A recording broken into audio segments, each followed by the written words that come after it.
Bem, pessoal, vocês que nos acompanham aqui pela Conexão das Minas Gerais, obrigado muito pela sua audiência e paciência. Nós vamos bater mais um papo, fazendo uma análise sobre tudo que aconteceu no dia 7 de setembro.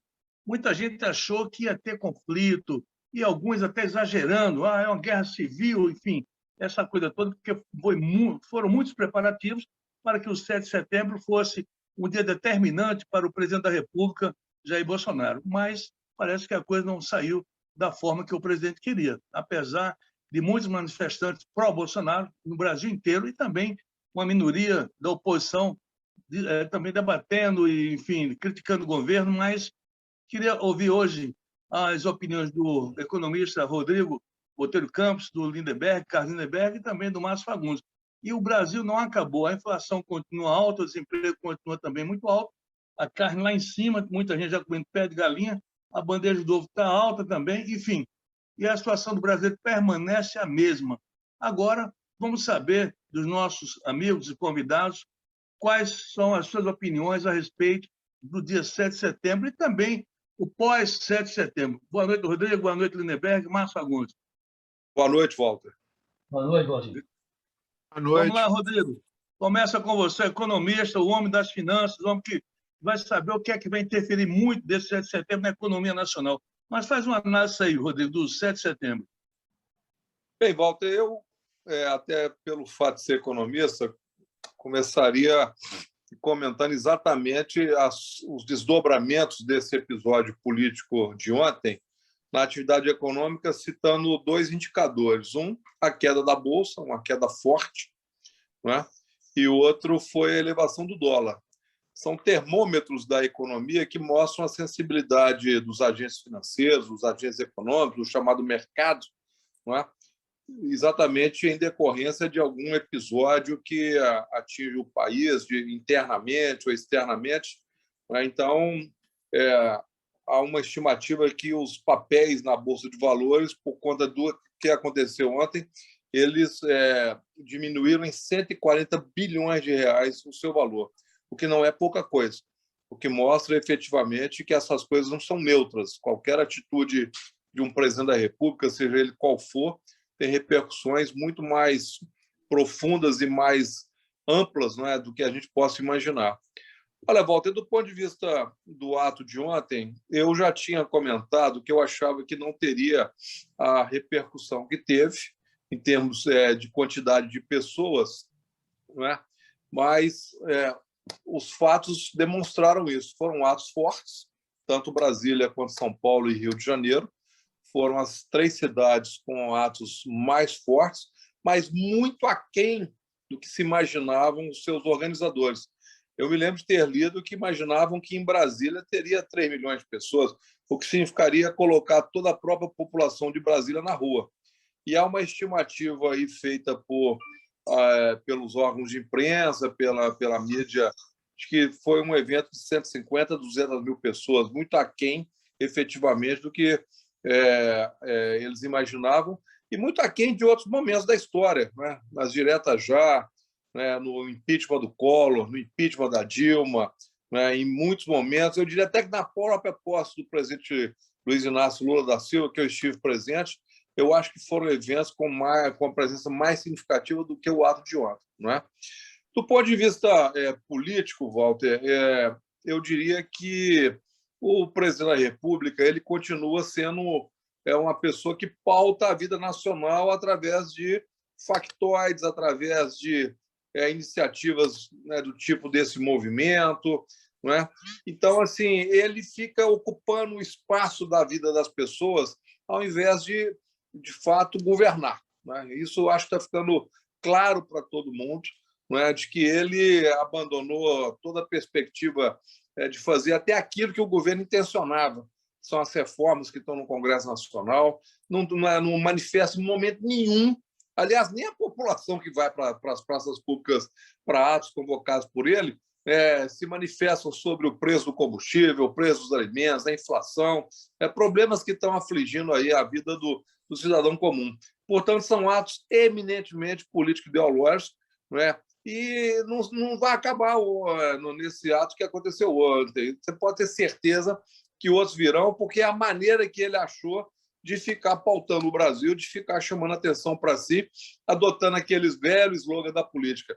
Falem mal, mas falem de mim. Não é? Eu acho que ele incorporou isso e, de fato, ele tem usado isso com muita competência para os seus interesses, que é continuar em evidência para não sucumbir definitivamente, né, ao fracasso da sua gestão. E aí, Márcio Fagundes, como você analisa o dia 7 de setembro e o pós-7 de setembro? Walter Freitas, eu confesso que à véspera, fiquei um pouco apreensivo, talvez mais pela minha índole da não violência, né? O fato de acontecer algum tipo de enfrentamento, quebra, invasão da coisa pública, isso, no fundo, nos machuca, né? Mas, como não aconteceu, aconteceu dentro de uma normalidade, né? de um projeto que o Brasil está tendo de exposição dos seus vários leques ideológicos, né? de pensamentos diversos e tal. Acabou correndo bem nesse sentido, que eu fiquei com uma expectativa um pouco negativa de ter algum tipo de violência, e eu não gosto disso. Acho que isso contraria a nossa índole, né? E, por falar em índole, diante desses dois lados postos a poucos metros um dos outros, né? Eu lembrei da manifestação dos excluídos, né? Esses excluídos, aliás, o nome nem é bom, né? Eu não sei, convenhamos, excluídos num sistema de capitalismo hoje que está avassalador no sentido de destruir a vida. Vocês querem inserir os excluídos nesse mesmo sistema da inflação, da desigualdade e tal. Talvez a palavra excluídos aí não esteja muito, não seja muito aquilo que deveria significar esse lumpen, né? Que não tem acesso a nenhuma ascensão social e tal. E excluídos quer dizer, o contrário de excluídos são a inclusão, incluí-los nesse sistema que está aí posto. É isso que nós queremos? Não sei, talvez mais, né? Então, eu acho que correu dentro de uma certa normalidade na perspectiva da não violência, e isso, de certa forma, me confortou. Agora, os embates ideológicos, isso ainda vai para frente, isso vai render muito, muito, viu? Carlos Lindenberg, você que viu, acompanhou bem o dia 7, hoje, depois dessas manifestações democráticas, e cada um se manifestando da forma que acha conveniente. Agora, a fala do presidente Jair Bolsonaro foi muito forte quando ele se dirigiu ao ministro Alexandre Moraes, que parece que virou inimigo mortal dos bolsonaristas. Como você analisa aquela fala do presidente Jair Bolsonaro, que disse que não vai mais aceitar nenhuma decisão do ministro Alexandre Moraes? Pior do que isso, Walter, foi ele ter chamado o ministro de canalha. Isso, para mim, foi a parte de mais baixo nível. Quando um presidente da República se refere ao ministro do Supremo Tribunal Federal, chamando-o de canalha, para mim, é uma desqualificação total do autor da frase. Portanto, mas é de lembrar que, como disse o Márcio Fagundes, realmente, ao contrário se imaginava, o dia ontem foi, de certa forma, sem quebradeiras, sem maiores problemas. Agora, não deixa de ser também um episódio lamentável o presidente da República dizer que não vai acatar determinação do ministro Alexandre Moraes, ou qualquer outro ministro que seja do Supremo Tribunal Federal. Isso, inclusive, coloca o presidente da República na condição como diz, de um ato criminoso, de um ato de irresponsabilidade total, ou naquilo que se chama de crime de responsabilidade.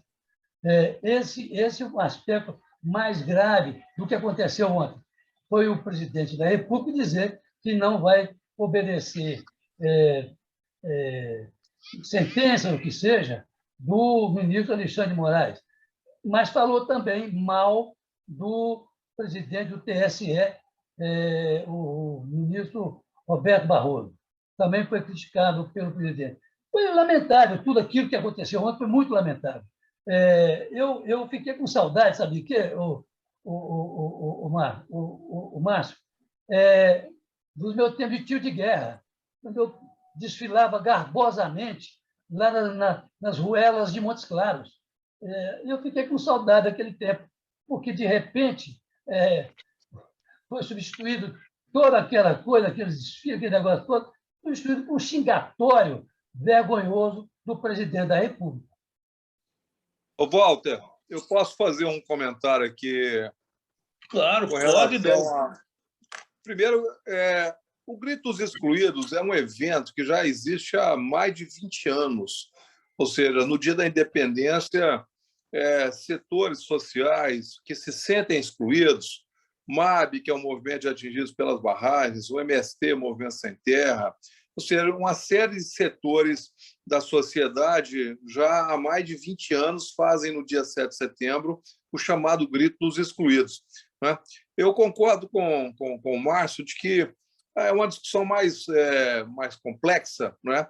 Mas o excluído ele quer, de fato, se sentir incluído em que sentido? De que forma? Né? Ao mercado de consumo, ao salário, à renda, aquilo que, de fato, a vida propicia às pessoas que têm um padrão de vida um pouco melhor. Né? E aí, discutir se isso é capitalismo, se não é um dado de realidade. Né?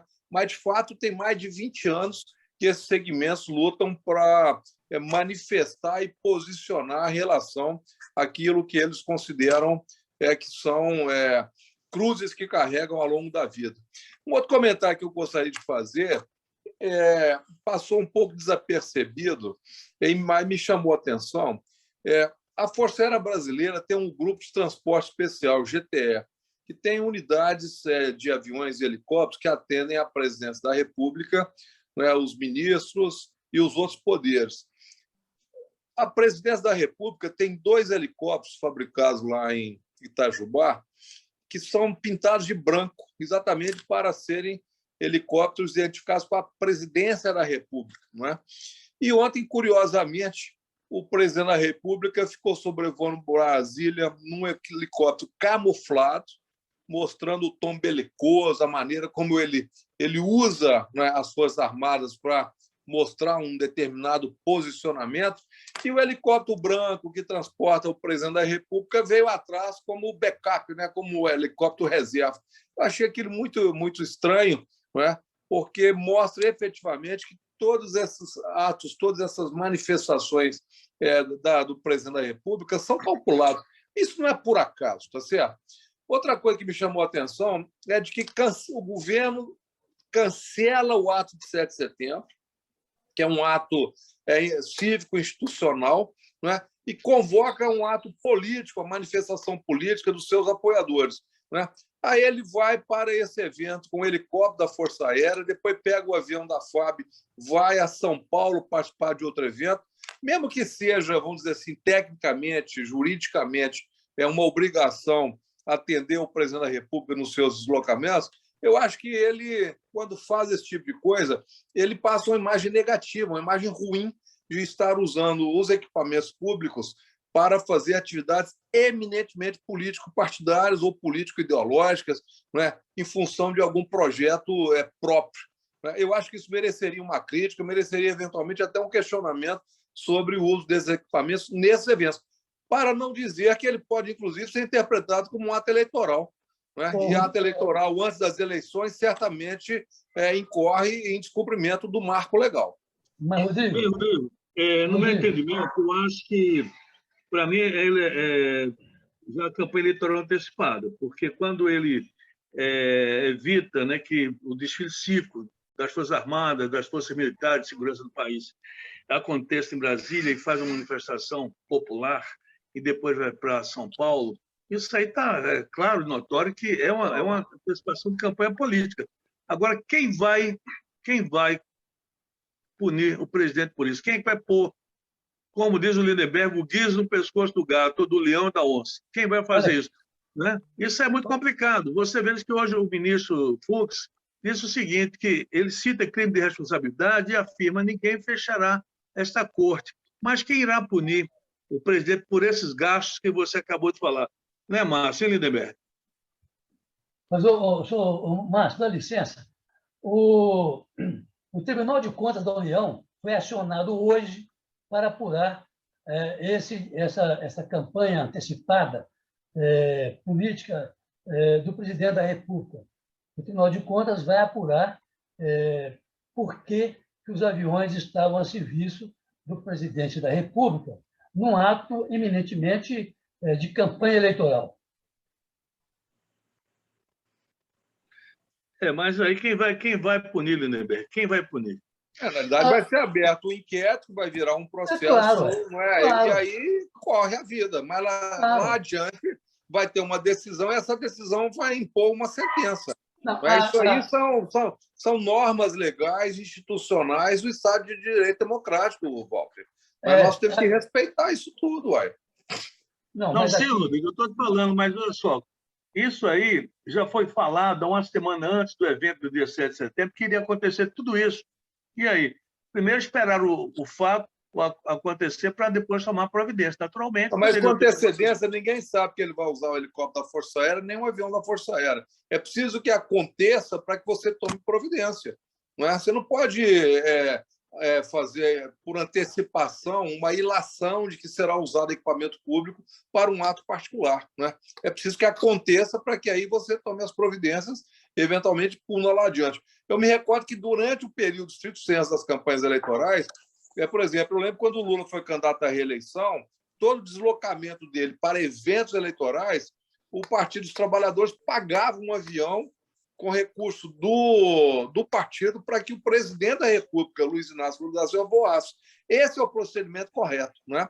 Vamos ver o que o TCU interpreta, vamos ver o que acontece nesse detalhe, que é um detalhe, mas não é que a gente precisa comentar também. Né? Com certeza. É um detalhe da maior importância, claro. Se o Tribunal de Contas está ali para tomar as contas do governo, do presidente da República, está fazendo campanha antecipada, eu acho que o Tribunal de Contas da União, providencialmente, está tomando essa providência. E me parece que até quem está na presidência do Tribunal de Contas da União é uma conterrânea do nosso Walter Freitas, né? Ana Reis. Mas, Lindenberg, você sabe que o Tribunal de Contas... Boa noite, viu, gente? Desculpa aí. Boa noite, desculpa aí chegar atrasado aí, mas eu acabei chegando em casa, eu estava com muita fome, eu tive que comer um pouquinho primeiro. Mas o Tribunal de Contas julga muito politicamente, né? Você sabe disso. Então, tem que ver como é que está a base do governo lá dentro do tribunal. Não será só o TCU, certamente o Tribunal Superior Eleitoral, que foi, inclusive, alvo de discurso do próprio presidente da República, né, se for uma matéria de antecipação de eleições, certamente será objeto de avaliação também. Pois é. O TSE vai olhar esse assunto, com certeza. Bianchini, você está de parabéns, porque você, na semana passada, falou com todos nós aqui que o dia 8 seria o retorno do Brasil à normalidade e que 7 seria esquecido. Você estava certíssimo, viu? Não, mas a gente sabe. Você viu uma coisa que eu fiquei muito feliz? Foi a postura da PM. Né? Bianchini, boa noite. Mas foi muito bem elogiado, viu? Eu vi, assim... dentro daquilo que eu estava até falando com vocês, que eu tinha conversado com o comandante.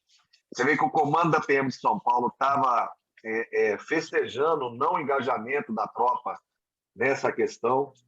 Então, eu acho que foi muito bom.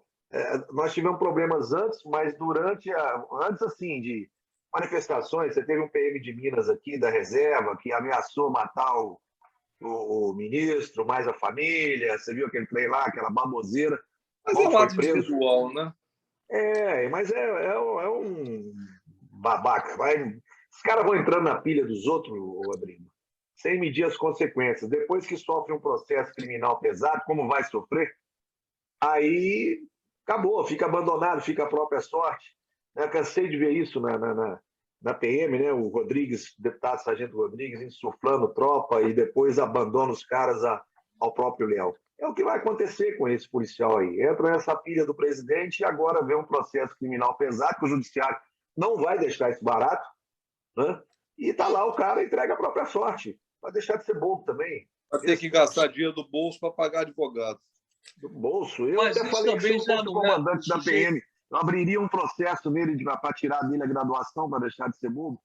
Já está na reserva, mas pode perder a graduação, pode perder a condição de militar, mantém o salário, mas perde a condição de militar. Porque, querendo ou não, isso acaba refletindo na própria tropa. Né? Então, Isso é um fenômeno da vida moderna, né? Com as redes sociais, com a internet, com essa potencialização das informações. Uma pessoa dessa, num ato individual, ela faz uma declaração dessa, isso vai para milhões de pessoas, as pessoas começam a achar que aquilo é uma postura da polícia, dos policiais, e na realidade não é, é um ato individual isolado, mas esse meio de comunicação acelerado, em tempo real, que a gente tem hoje, ele cria esse impacto e muitas vezes distorce a realidade. Né? Mas o que eu gostei é que ficou bem claro, né, para as pessoas, né, que por mais que eles quisessem colocar de outra forma, mostrando que a Polícia Militar está subordinada ao seu governador. E pronto. Né? E você viu os governadores, né, veementemente protestando contra a participação de policiais militares, e a tropa obedeceu. Isso, acho que isso foi importante. Eu acho que eu gostei muito da postura da tropa, da PM. Gostei muito. Nem a polícia de Brasília, que dizem que 7 de cada 10 teria votado no atual presidente da República, essa polícia também se manifestou minimamente de acordo com o ritual, ou seja, zelou pela segurança das pessoas, mas não participou do ato como força política, né? Apenas como uma força de segurança pública. É isso. Eu fiquei muito satisfeito. Agora, hoje eu estava conversando com o deputado hoje, ele participou de uma reunião onde a pressão sobre o Lira agora aumenta muito, né? A pressão? Mas será que ele vai aceitar essa pressão? Sobre o Arthur Lira. Porque o Lira tem um acordo com o Bolsonaro de sentar naqueles processos lá, né? Aquela coisa toda. São 160 pedidos de impeachment que já estão lá. Só que agora a pressão dos partidos para cima dele, né? Dos parlamentares para cima dele, vai se acirrar. Ele vai ter que responder. Até quando ele vai aguentar essa pressão, né? Agora, vamos pensar com a dose de pragmatismo analítico. Ou seja, se eventualmente a pressão redundasse numa abertura de um processo de impeachment, processo esse que, pelo que eu me recordo, quando envolveu a presidenta Dilma, leva de 3 a 6 meses para acontecer. Ou seja, já aconteceria na virada ou no início do ano que vem, depois do recesso parlamentar. Ou seja, o impeachment no primeiro trimestre do ano que vem, faltando 6 meses para as eleições, nessa altura do campeonato, a quem interessa um impeachment? Certamente interessa a todos aqueles que discordam desse governo e que entendem que ele tem cometido uma série de erros tecnicamente justificáveis para o impeachment. Agora, do ponto de vista político, nessa altura do campeonato, a quem interessa o impeachment? Eu acho que vale a pena pensar um pouco sobre esse assunto, porque isso é que vai calibrar a ação dos partidos e das bancadas na Câmara dos Deputados. Se você levar em conta, Bianchini, o discurso do Arthur Lira hoje, o pronunciamento dele hoje, ele nem falou em palavra impeachment. Ele apenas disse que era hora de parar com bravatas, etc., mas nem falou em impeachment, passou longe do impeachment. O que significa, na minha leitura, que, evidentemente, esse é um assunto que vai ficar postergado. Isso não vai acontecer tão cedo. E a palavra do Aras também, você viu, né? O Aras também foi uma manifestação, tal, não sei de quê. Então, festa cívica, né? Ele falou bem que foi uma festa cívica com manifestações pacíficas, plurais e abertas. Quer dizer, ele, naturalmente, ele já está pensando, quem sabe, lá uma vaguinha para o STF, né? Que aquele cara do STF até hoje está na corda bamba lá, né? Eu acho que até a não votação do André Mendonça, ela talvez seja até um ato do governo para manter o Aras sob controle. Sim, Enquanto pode ele ser. tiver a esperança de ser ministro do STF, ele não faz nada. Né? Ô, Bianchini, eu estou vendo o seu gente. relógio aí, seu relógio está adiantado 12 minutos, depois você corrige Tá. ele aí. Eu estou em 2 minutos mesmo de adiantamento. Aqui, Fala, Marcinho.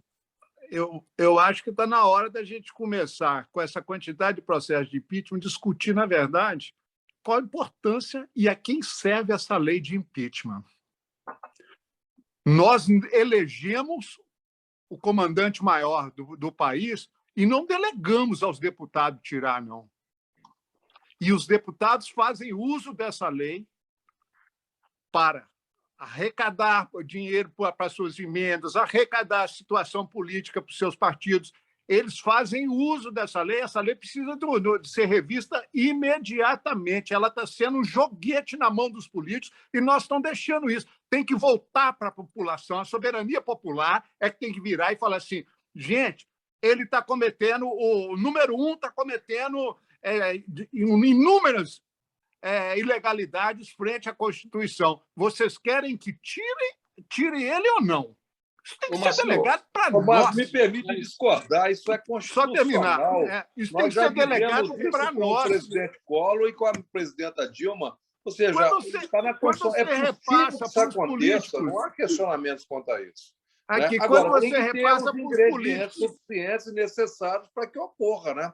Não é? Agora, o que eu acho é que não vai haver nem golpe, não vai haver impeachment. O que eu acho é que tudo isso desaguará nas eleições, né, de 22. Lá em 22 é que o país poderá ou não mudar o rumo da sua história política. Eu não acredito em impeachment, não acredito em golpe, nunca acreditei e continuo não acreditando. Ô, Márcio Fagundes, Rodrigo, isso eu que acho você está falando aí... Tinha que ter uma saída, o Pernambuco. Uhum. Eu acho que tinha que ter uma saída para essa questão, tanto lá do presidente do Senado, com relação a impeachment de ministro do STF, quanto a questão do presidente da Câmara para o impeachment do presidente. Eu acho que tinha que haver um mecanismo do seguinte: eu acho que uma parcela dos deputados ou dos senadores que não concordassem, você teria que ter um percentual de voto, 2/3 dos votos, eles poderiam abrir o procedimento independentemente do presidente não quiser isso, porque se 2/3 da Câmara quiser uma abertura de impeachment, eles representam mais do que o presidente que sentado lá daquela coisa toda. Eu acho que tinha que ter um mecanismo, uma saída para isso que está acontecendo hoje. A melhor saída para isso chama-se regime parlamentarista, não é? Mas o Brasil, lamentavelmente, não aceitou essa sugestão. Nessas crises no regime parlamentarista, não durariam 2 semanas. Eu me lembro que na Itália teve um governo que durou 11 dias. Ou seja, o regime parlamentarista, este sim, é o regime que permite que as tensões se desloquem, para o povo. Você convoca novas eleições, a população escolhe um novo governo. Mas, lamentavelmente, o Brasil recusou isso. Eu queria aproveitar aí... Walter, lembrai-vos que Getúlio Vargas passou por 3 pedidos de impeachment no parlamento. 3. Olha como é que essa lei é. E que terminou com um tiro no coração. Lembrai-vos. Então, essa lei precisa ser revista, sim. Do jeito que ela está na mão dos políticos fazendo joguete, isso precisa ser revisto. A soberania popular, ela está acima de tudo. Nós não podemos desconsiderar isso. Ô, Márcio, mas eu vou te falar uma coisa. Você vota num determinado político e aí, quando ele é eleito, de repente ele é chamado para assumir um cargo de secretário de Estado. Você não votou nele para ser secretário de Estado. Você pode votar no sujeito que é contra o aborto, mas chega lá e ele vota a favor do aborto. Quer dizer, então, depois você põe um sujeito lá, ele faz o que ele quiser. Porque é um regime representativo. Você elege uma representação. Não é democracia direta, é uma democracia representativa. Você quer caso que chama mais atenção? O Henrique Meirelles foi eleito deputado federal pelo PSDB de Goiás. O presidente da República, Lula, do PT, convida ele para ser presidente do Banco Central e ele renuncia ao mandato de deputado federal e vira presidente do Banco Central. Ou seja, ele não só abdicou do mandato popular que lhe foi dado pelo voto do povo de Goiás, como, inclusive, foi servir a um governo que ele era oposição. Né? Então, eu acho que o buraco é mais profundo, sabe? Por isso que a solução me parece mais adequada quando você tem um regime parlamentarista. Eu queria que vocês comentassem aí, viu, Lindenberg, Bianchini, Márcio e Rodrigo, a fala do presidente do Senado, Rodrigo Pacheco, que ele já está no caderninho do presidente, que não gostou muito da posição dele naquela questão do impeachment lá do Alexandre Moraes, ministro do STF. O Rodrigo disse o seguinte, abre aspas, autoritarismo não é a solução para a crise. E aí, Rodrigo, já estão falando, o Lindenberg também, o Márcio e o Bianchini, já estão falando dos Rodrigo ser possivelmente essa terceira via aí, que muita gente não acredita, mas vai haver também uma fusão entre PSL e DEM.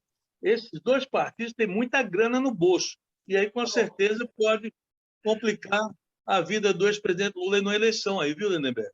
Walter, deixa eu te dizer, eu acho que o mais importante foi a decisão anunciada de maneira subliminar pelo Rodrigo Pacheco de devolver o marco da internet, o marco civil da internet, para o presidente da República. Essa é uma posição de firmeza do Rodrigo Pacheco. Eu sempre achava o Rodrigo Pacheco um cara meio um pé adiante, outro atrás, um pé adiante, outro atrás, mas ele, com essa decisão dele hoje, de devolver para o presidente da República o marco civil da internet, eu acho que foi assim, um avanço excepcional. Até porque não é normal, não é habitual você devolver coisa dessa magnitude para o presidente da República, como ele fez agora. Essa devolução já tira eficácia, Lindenberg? Não. É uma MP, né? É uma medida provisória. É uma medida provisória. Ela não tira, ela zera a questão. Então, na verdade, a medida provisória perdeu a eficácia. Perdeu a eficácia, totalmente. A devolução automaticamente faz com que ela perca a eficácia. Devolver significa não colocar a voto, é isso? Exatamente. Mas é possível fazer isso ou foi um ato político? Não, evidentemente foi um ato político.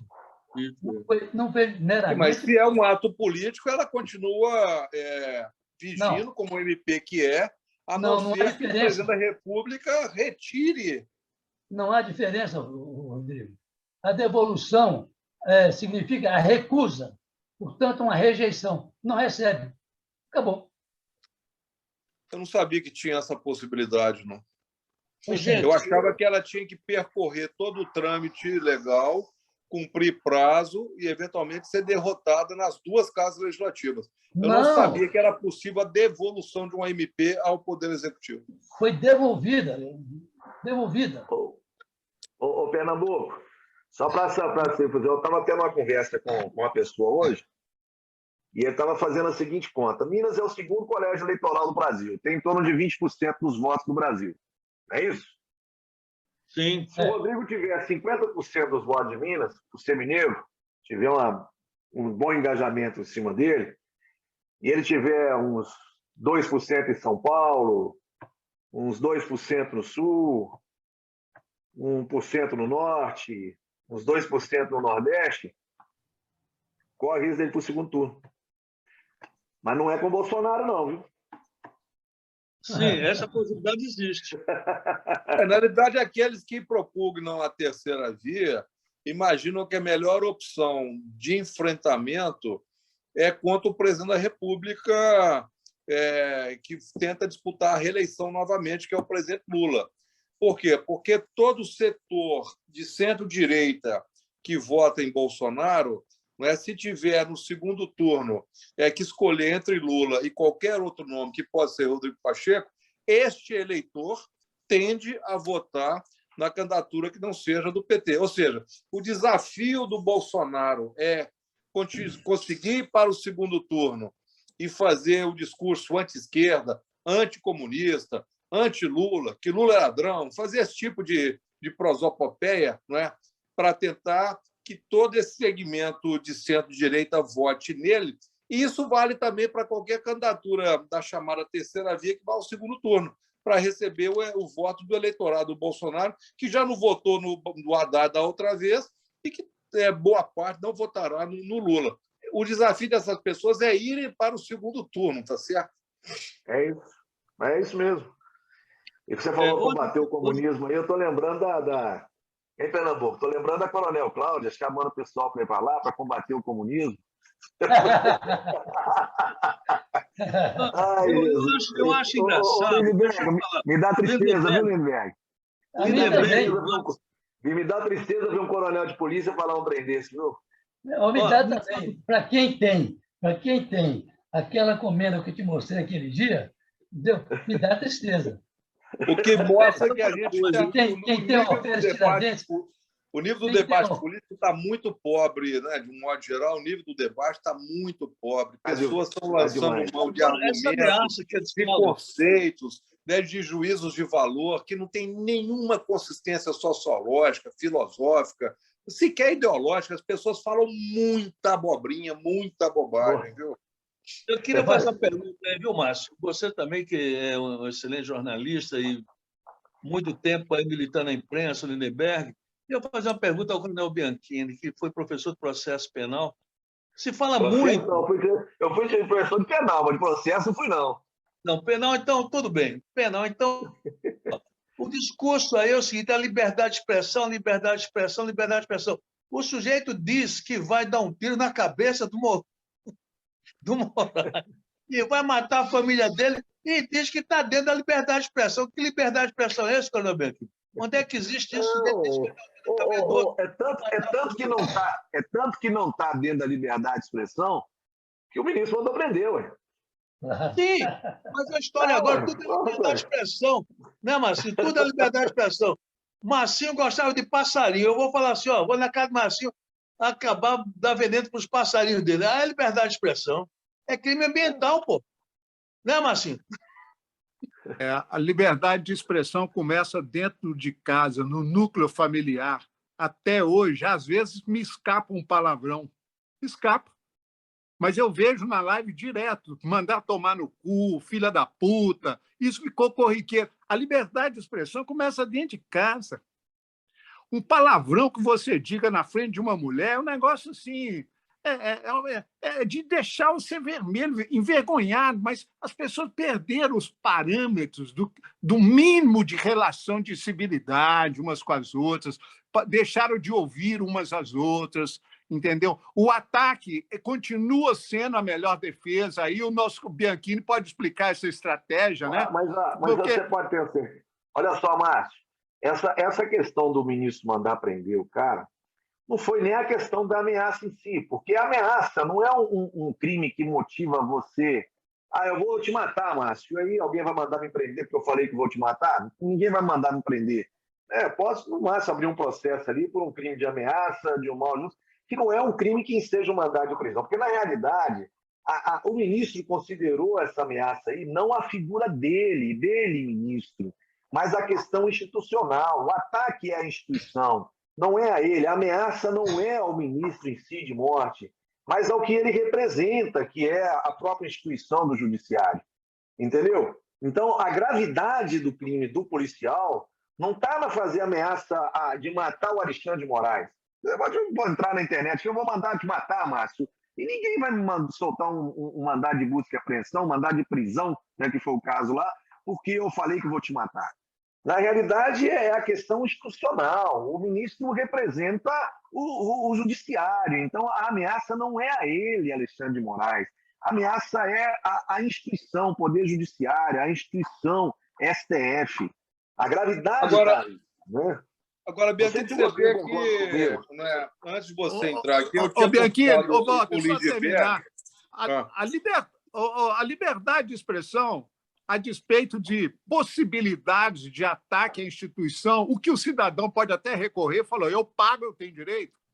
Começa nas boas práticas, nos bons modos, é no bom dia, é no muito obrigado, é no por favor. É aí que começa a liberdade de expressão, é o respeito extremo ao próximo. Assim penso eu, entendeu? Ô, Bianchini, antes de você entrar aí no circuito, eu consultei o caso Lindeberg e ele me informou que houve um equívoco do presidente da República. Ele não queria convocar o Conselho da República, ele queria convocar o Conselho do Governo dele, ou seja, uma reunião ministerial. Sim. Agora, olha só a irresponsabilidade de verbalizar inadequadamente, né, o que se tinha como intenção. Eu me lembro até do meu pai. Meu pai fala que 70% dos problemas da humanidade são problemas de comunicação. O Chacrinha dizia, né, quem não se comunica se estrumbica. Ou seja, o presidente da República, o chefe de Estado, que teoricamente deveria ser uma pessoa com muita sapiência, ele verbaliza que vai convocar o Conselho da República. Isso gera uma série de consequências, uma série de implicações, uma série de atitudes. E, pelo que está dito aí, parece que ele não queria, não era convocar o Conselho da República, ele queria era convocar uma reunião ministerial para que eles debatessem determinados temas. Se isso é verdade, isso confirma e reforça aquele argumento que eu usei há um minuto atrás, ou seja, é muita bobajada, é um nível de debate muito frágil, todo mundo se arvora no direito de palpitar sobre tudo, né? E as pessoas não têm consistência teórica, intelectual, muitas vezes, para opinar. Eu não estou querendo constranger as pessoas de emitir opinião, mas as pessoas emitir opinião sem base, de fato, gera muita consequência inadequada. Sim, aqui. Mas você sabe que nem o vice foi, né? Exato. Não foi. O vice não foi. Ele de fato ele queria convocar o Conselho da República ou era uma reunião ministerial? Já foi esclarecido não, isso? Ele queria convocar o Conselho de Ministros, que seria lá, eu não conheço bem esse conselho. E chamou de Conselho da República, né? Conselho da República. Mas o vice não foi. Inclusive, o vice deveria ser convocado. E não foi porque está rachado. O vice aí, Rodrigo, eu não sei se você tem olhado, tem muita gente que já está, inclusive, começando a olhar com bons olhos o Mourão. Sim. Ô, Bianchini, eu só posso dar informação aqui rapidamente. O Conselho da República tem um detalhe. Ali participa o presidente, participa o presidente do Senado, da Câmara, e o líder da minoria, Marcelo Freixo, o líder da maioria, Renan Calheiros. Imagina, ia dar certo essa reunião? Líder da minoria do Senado e da maioria do Senado, o líder da minoria da Câmara, o líder da maioria da Câmara, 3 cidadãos com mais de 35 anos, acho que é a OAB, então, uma série de Agora, nesse conselho, Marcelo Freixo de um lado, Renan Calheiros do outro, ia dar certo essa reunião? São instituições, Walter, nós estamos lidando com instituições. Em condições normais de temperatura e pressão, né, num país que tivesse um padrão de convivência civilizatório mais adequado, não tem problema a oposição sentar com o governo para conversar. Só que nós vivemos hoje uma situação tão esdrúxula e que, de fato, você vive um momento em que as pessoas não estão conseguindo nem conversar. Aí você imagina também que nem o líder da minoria vai conversar com o presidente da República. Ou seja, é uma situação... Mas hoje eu ouvi um deputado muito inteligente, chamado Júnior Amaral, falando que o Alexandre de Moraes tinha que ser preso. Você não viu, não, Lindeberg? Você vê hoje com humor atilado, né? Mas esse rapaz, hein? Ô, Bianchini, de onde veio esse moço? De onde é ele? Não me pergunte, não. Eu não sei como é que brotou isso. Mas teve quase 170 mil votos. Né? Aí. Mas vamos ver. Agora, Bianchini, antes que a nossa live termine, nosso bate-papo, como o Rodrigo já observou seu relógio, na hora que você quiser jogar esse relógio fora, eu vou te mandar um endereço aí, tá? Esse relógio aqui, rapaz, ele marca tudo meu, rapaz. Hoje você não vai falar nada de Brasil e Argentina, o jogo suspenso pela Anvisa? Ô, Márcio, você está com a palavra. Brasil e Argentina. Fala aí, o que é que você achou? O jogo terminou aos 4 minutos do primeiro tempo. Que confusão é essa, Márcio? Pelo amor de Deus. Você, como bom analista do futebol, torcedor do América, o que é que você achou disso? Eu estava na frente da televisão, porque eu gosto de um futebolzinho, e aí fui surpreendido com os fiscais da Anvisa entrando no campo. Olha, ninguém vai me tirar da cabeça que foi o próprio governo que fez isso.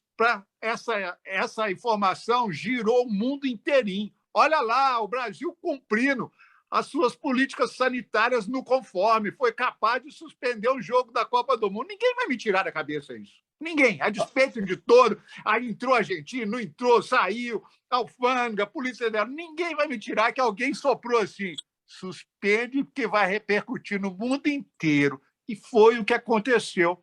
O Brasil suspende um jogo da Copa do Mundo por causa do não cumprimento da política sanitária. Aí a Anvisa vai te responder dizendo o seguinte: ela é uma agência de Estado, ela não é uma agência de governo. Ela simplesmente cumpriu a norma. Sei. Márcio, ela cumpriu a norma ou cumpriu a norma? Ela cumpriu a norma. Mas é muito estranho, né? Porque tem um tempo demais para que essa partida, esses jogadores não entrassem em campo. Eu acho que o equívoco foi ter deixado o jogo começar. Isso deveria ter sido resolvido um dia antes. Né? Eu acho que a providência foi tomada de uma maneira inadequada. Né? Pelo que eu percebi. Mas um dia antes não ia dar igual que deu, pô. Não, mas olha só. Não, mas olha só. Aí você está jogando gasolina na fogueira, né, Bianchini? Você está querendo pôr gasolina na fogueira. Não, o Márcio não está aí com a teoria da conspiração? Olha só. É a própria. Por que a Anvisa, com nós estamos, olha aqui, ó, mais uma vez a minha solidariedade, com quase 600 mil mortos por causa do Covid. Cadê a palavra da Anvisa em torno de tratamento precoce, de máscara que as autoridades não usam, de aglomerações? Cadê? Eu nunca vi a Anvisa fazer nenhum tipo de intervenção. Não é engraçado isso, né? Fez no jogo Brasil e Argentina, mas foi, ó, mataram o pau, viu? Quando não tiver mais pandemia, aí ela vai se pronunciar. É como ela deixou para entrar em campo só na hora que o jogo tinha começado. É isso mesmo. Ô, Lindenberg, você está caladinho aí, mas tem alguma coisa aí para a gente aí, Lindenberg? Não, eu estava conversando hoje com um amigo meu que é cientista político, e ele estava conversando com o Kassab, lá em São Paulo hoje. E o Kassab, naquela tentativa de fazer do Pacheco a terceira via.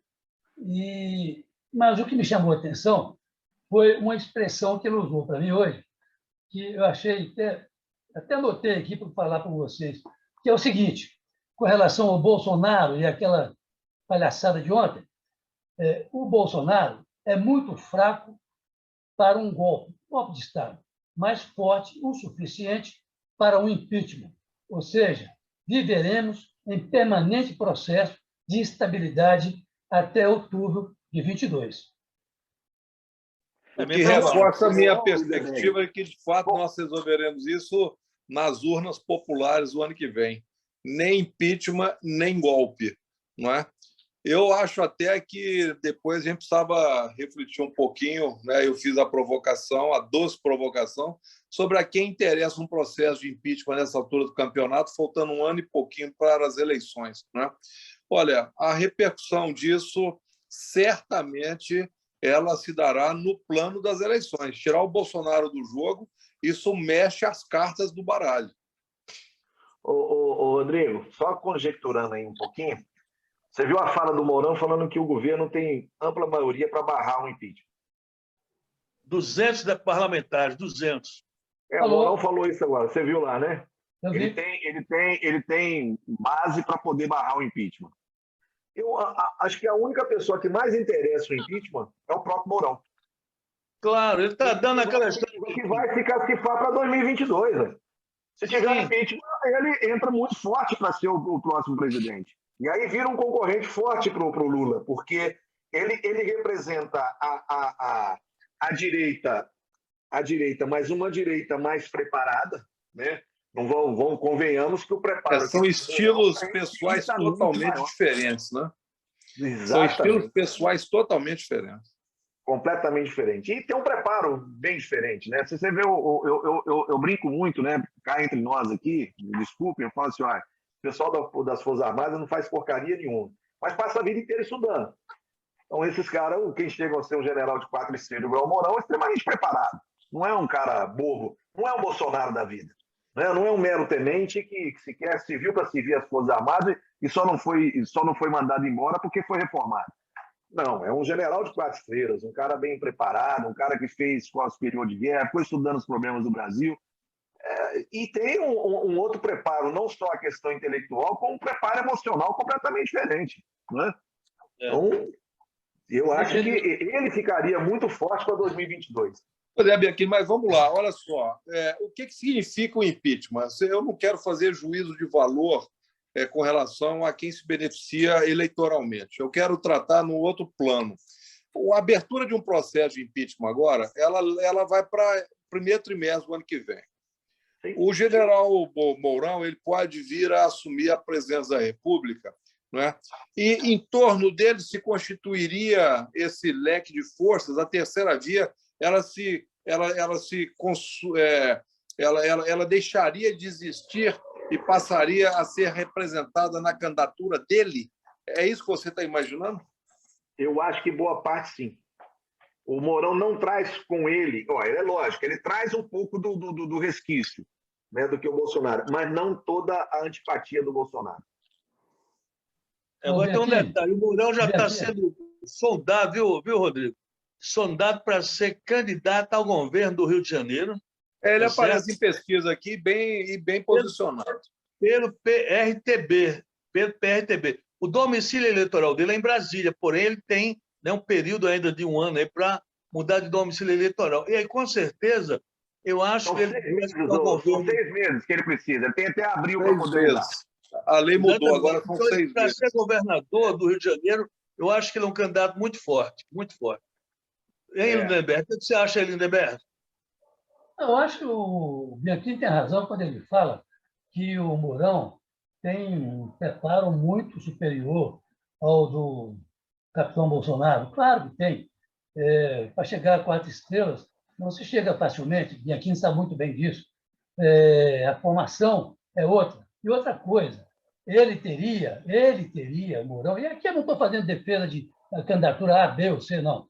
Ele teria o apoio do establishment militar, que é uma coisa importante, porque o Bolsonaro não tem, definitivamente não tem. Não tem. Ele teria. Hã? Ele teria, certamente. Ele teria. Eu tive conversando recentemente com um amigo meu que fez a Escola Superior de Guerra, e teve no Rio de Janeiro, aquele negócio todo, e ele está me falando, olha, o Mourão tem o respaldo do establishment militar, ao contrário do Bolsonaro. Esse não tem nenhum. Esse tem meia dúzia lá de generais recebendo 100 mil, 150 mil, 105 mil reais por mês e tal, mas não tem o apoio do estabelecimento militar. Não tem mesmo. Basta ver se tem voto, né? Porque o que precisa ter é voto, né? Não, eu não vi nenhuma vez pesquisa eleitoral com o nome dele na nominata, né? Já começaram a colocar o Rodrigo Pacheco nas pesquisas. Eles estão testando o nome do Rodrigo, já apareceu com 1%, 2% e tal. Mas o Mourão eu nunca vi em pesquisa de disputa eleitoral. Até porque todo mundo imagina que o candidato é o Bolsonaro, então não se imagina que o Mourão será candidato contra o Bolsonaro. Rodrigo, mas o que eu estou falando do Mourão não é numa eventual candidatura dele em 2022 contra o Bolsonaro, não. Não. Estou falando do Mourão assumindo. Sim, fruto do impeachment, ele assume a presidência. Aí ele teria todo o aparato do governo a favor dele. É diferente. Mas você acha que ele conseguiria? Você acha que ele conseguiria reunir em torno dele todas essas forças políticas que hoje propugnam a chamada terceira via? Ou a terceira via continuaria existindo? Eu acho que até o mercado aceitaria ele. Eu vou fazer uma pergunta para vocês aí. Por exemplo, vocês pudessem analisar o currículo do presidente da República enquanto candidato à presidência e do general Mourão enquanto candidato à presidência por outro partido, em quem vocês votariam? Pelo currículo. Hein, Márcio Fagundes? Eu não voto pelo currículo, eu voto pelo projeto político.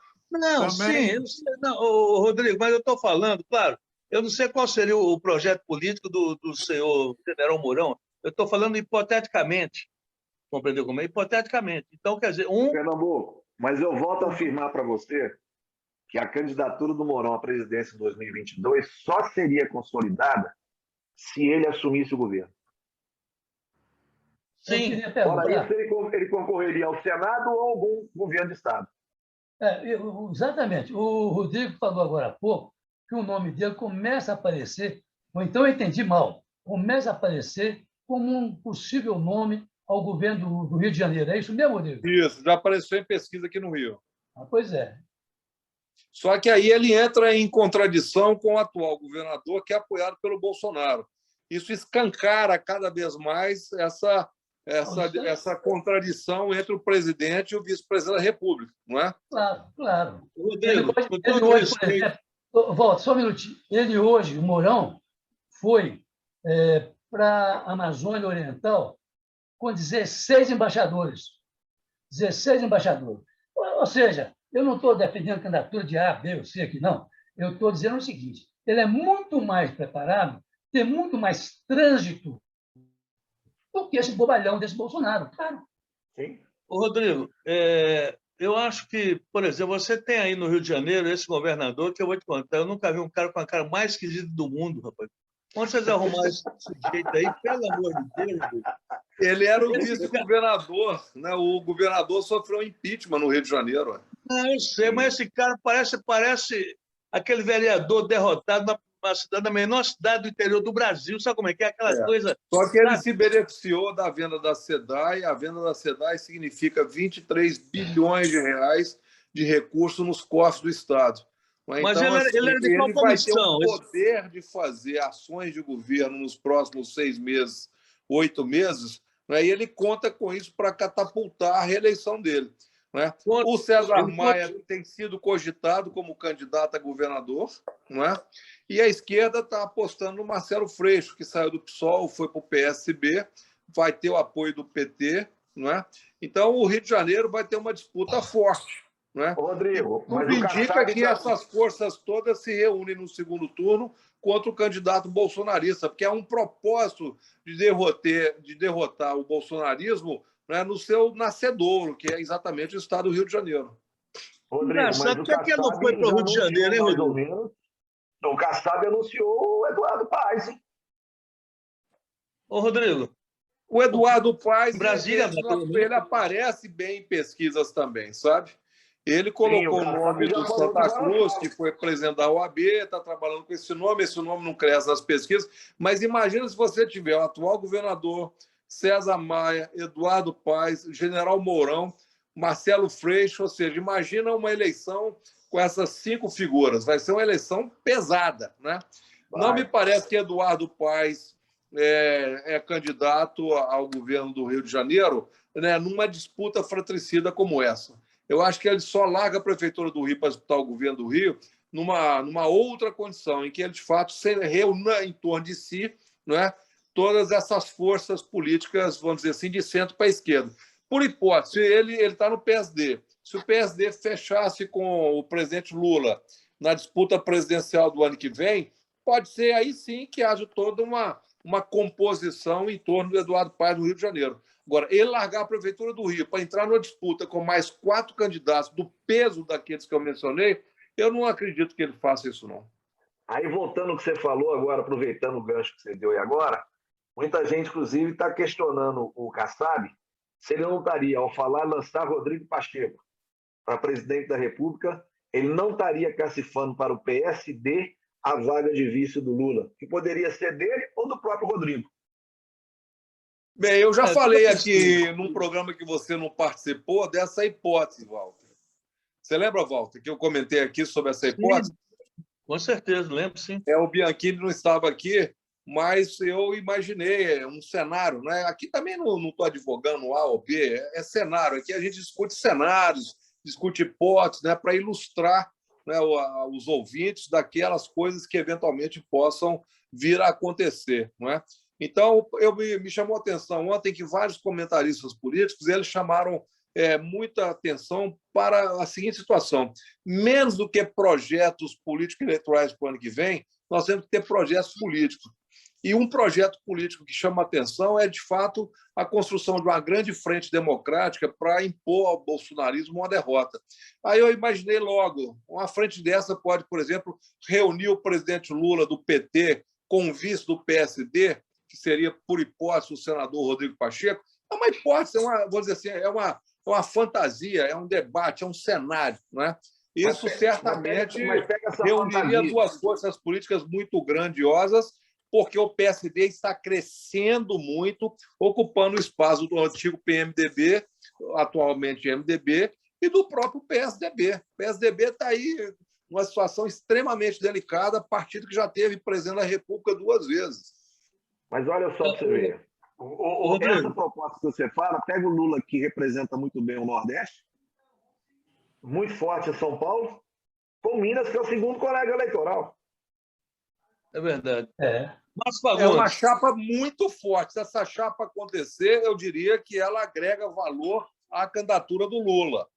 Não é? É uma chapa muito forte. Agora, isso não depende. Você tem aquela expressão do futebol, Márcio. Você tem que conversar com os russos, né? Você tem que saber se o outro lado quer. Eu acho que o PSD hoje quer ter uma candidatura forte, com capacidade de disputar a ida ao segundo turno. Uma composição com o PT pode se dar no segundo turno para derrotar o bolsonarismo. Eu não acredito que a composição se dará já no primeiro turno. Só se dará no primeiro turno se o Rodrigo Pacheco ficar patinando nas pesquisas, crescer pouco, o insuficiente para levá-lo ao segundo turno. Aí pode recuar para uma composição política, e a contraproposta dessa articulação é o quê? É todo mundo fechar com o Calil em Minas Gerais. É isso aí. Márcio Fagundes, chegando ao final do nosso bate-papo aqui, Márcio, tem alguma sugestão de leitura aí? Qual é o livro dessa semana? Eu vou falar rapidamente, vou só lembrar o seguinte: vocês ficam especulando, né, que é da cena política, do cenário político, o dia de amanhã, e eu fico lembrando do passado. Triste, mas eu adoro história, né? Eu tenho esse problema que eu adoro a história. Essa semana eu li um negócio que eu não sabia.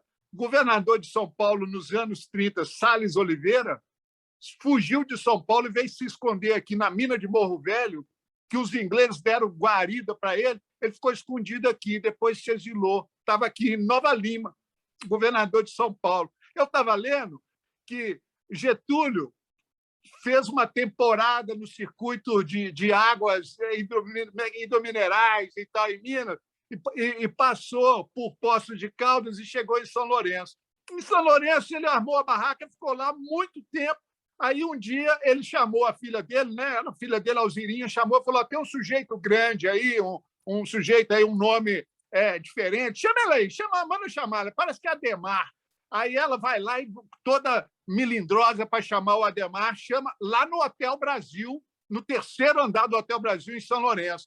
Aí o presidente chama, o sujeito chega lá, o Ademar, ele vira e fala assim: senhor Ademar de Barros, estou te nomeando interventor de São Paulo. Olha as coisas que já aconteceram em Minas, assim. Vocês estão pensando amanhã, e eu fico sempre pensando no para trás, que eu me sinto mais à vontade de pensar no ontem. Então, o governador de São Paulo estava escondido aqui na mina de Morro Velho, aqui, ó, os ingleses deram guarida para ele. E o futuro governador, interventor de São Paulo, foi nomeado no Hotel Brasil, lá em São Lourenço, por Getúlio. É interessante essas coisas, né? Ô, Márcio, uma contribuição para você, Márcio. O Getúlio Vargas estudou em Ouro Preto, sabia? Não sabia. Pois é, estudou em Ouro Preto. Não sabia. Ele e o irmão dele, chamado Protásio. Eles, inclusive, houve uma briga, e um deles dizem que foi o Getúlio, mas dizem que já foi o Protásio. Um deles matou um daqueles prestes lá de São Paulo. Aqui, o Lindenberg. A minha recomendação de livro aí, ó, que eu estou lendo. Ó, Lindenberg, as nossas origens... Ótimo livro, já li todos, os 3. Aqui, as nossas origens são tão boas que morreu Jean-Paul Belmondo essa semana, um ator maravilhoso, né? Participou da Nouvelle Vague, do cinema francês, vários filmes com Godard, um sujeito genial, cara de boxeador. É um francês feioso, porque tem o Alain Delon, que é o bonitão, e o Belmondo. O Augusto Pio escreveu uma matéria essa semana mostrando que nos anos 60 foi feito um filme aqui, Belmondo veio ao Brasil, a Brasília ainda estava na sua construção e estava tomando cachaça em Ouro Preto. Genial a matéria, entendeu? Ele juntou com os estudantes lá, deram uma branquinha para ele, ele gostou, mas roubou porra lá nos anos 60, Jean-Paul Belmondo. Essas coisas. Aqui, meu livro final, ó. Antígona, de Sófocles. Esse livro tem 50 páginas. É sobre a tragédia grega, né? Claro, os gregos eram craque nisso. Dizem, os bons literatos do mundo dizem que se toda obra literária que foi produzida na nosso processo civilizatório desaparecer e ficar um único livro, esse livro aqui, ó, Antígona de Sófocles, resume todas as relações possíveis humanas. Está nessa tragédia grega aqui. São 50 páginas, fácil de ler, recomendo, é uma maravilha. Olha, é o público, é o privado, é o familiar, são os deuses divinos, são os deuses, são as leis dos homens. É muito, muito interessante essa tragédia, viu? Aqui, ouvindo você falar da tragédia grega, eu cheguei a uma conclusão. Bolsonaro é grego. Que é isso? Vai fazer tragédia, fila do céu. Ô, Bianchini, é cabível, porque toda tragédia grega tem, no mínimo, 30 personagens. É gente que não acaba mais. É difícil você guardar os nomes, entendeu? Márcio, rapidamente aqui, sua informação. A princesa Isabel ia muito a Caxambu para beber daquelas águas medicinais de Caxambu. Ela esteve lá várias vezes, entendeu? Acompanhada, não sei quem era, eu acho Dom Pedro I, II, III, um daqueles lá, entendeu? E ia lá beber daquela água, entendeu?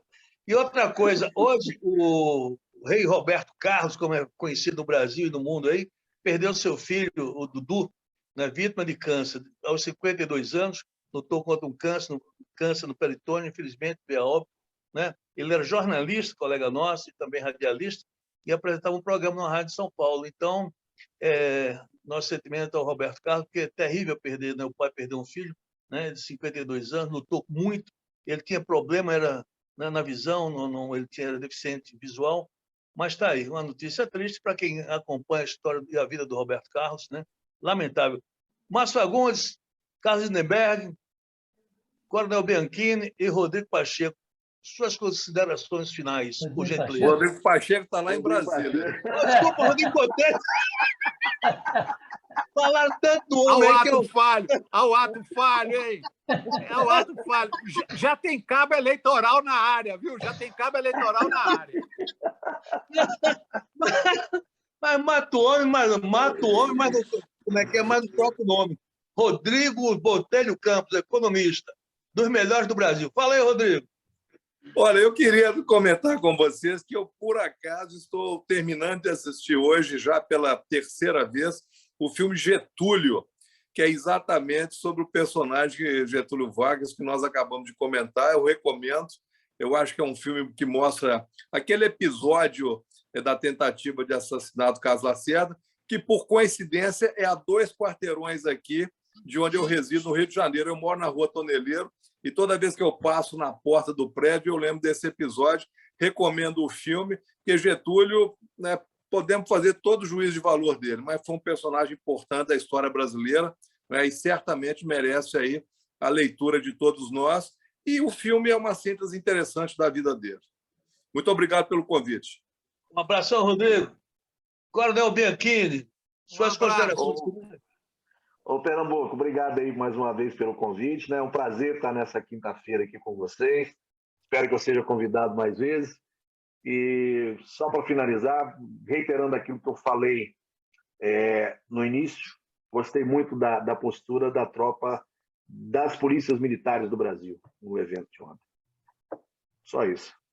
É isso aí, Coronel. Eu acho que eu também dou as suas palavras, porque muita gente achava que poderia ter filtração, né, de alguns policiais militares, a paisana, essa coisa toda, e conturbar o ambiente, mas a polícia usou naturalmente, dentro da lei, usou rigor quando foi necessário. Enfim, não tivemos problemas maiores com relação às manifestações realizadas no 7 de setembro. Pelo menos tudo que ocorreu, no meu entendimento, foi dentro da liberdade de expressão, exceto aquela agressão do presidente ao ministro Alexandre de Moraes, mas, no mais, está tudo bem. A Polícia Militar está de parabéns. As polícias militares, Carlos Lindenberg, o homem do blog do Carlos do Lindenberg. Fala aí, Lindenberg. Não, é só para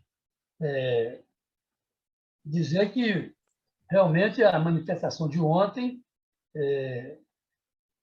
correu em paz, não teve a violência que se imaginava, até se esperava, né?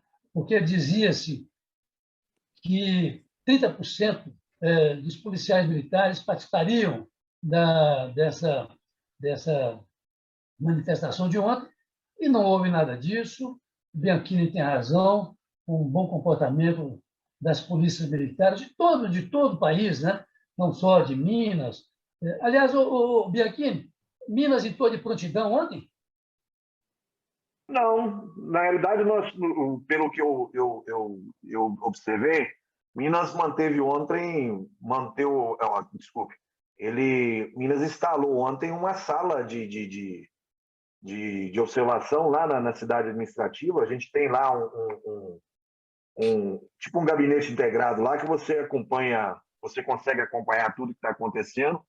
Teve um coronel de prontidão e foi só isso. Nós fizemos o acompanhamento. A tropa não ficou de prontidão nem nada.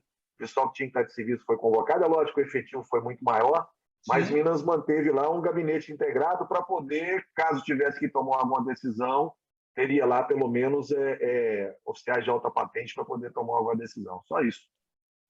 Então, ok. Obrigado aí ao jornalista Carlos Lindenberg, ao jornalista Márcio Fagundes, ao coronel Bianchini, ex-comandante da Polícia Militar de Minas Gerais, ao economista Rodrigo Botelho Campos, tá? A vocês que nos acompanham aqui no Conexão das Minas Gerais, muito obrigado pela audiência e a paciência. Se vocês gostaram, deem um like lá, mande sugestões, critique, meta o cacete, não tem problema não. Aqui a liberdade de expressão existe de verdade.